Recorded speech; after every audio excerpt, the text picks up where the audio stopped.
Hi, this is Ram from ramkedem.com. In this lesson, I'm going to show you an example of null-related functions.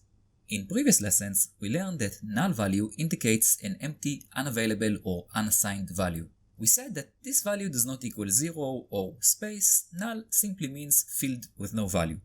For example, select last name, pack ID from customers. The pack ID column, as you can see, contains null values. Now, say we want to replace all null values with a specified value, 0 for example. The ISNULL function, as we are about to see, allows us to do so. So, all we need to type is null, and then pack ID, and 0. Let's execute. As you can see, all null values were replaced with zeros. So the ISNULL function takes two arguments, the column, which might contain fields with null, and the replacement value. Pretty simple.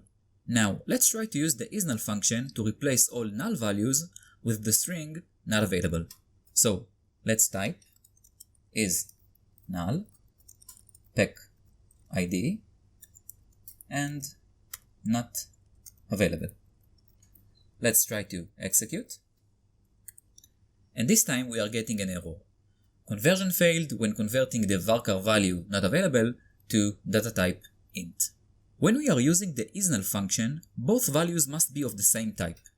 In our case, both values should be integers or both values should be strings. In order to solve this issue, we can use the SQL Server conversion functions.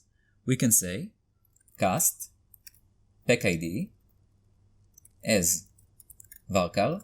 Now both values are of string data type, and this time the query executes successfully. So that was a quick introduction to null-related functions in SQL Server. Please feel free to ask any question you may have in the comments section below, and if you are looking for a way to practice what we have just learned, in ramkedem.com you will find hundreds of exercises on many different levels. More details can be found in the video description. Thanks for watching and see you in the next video.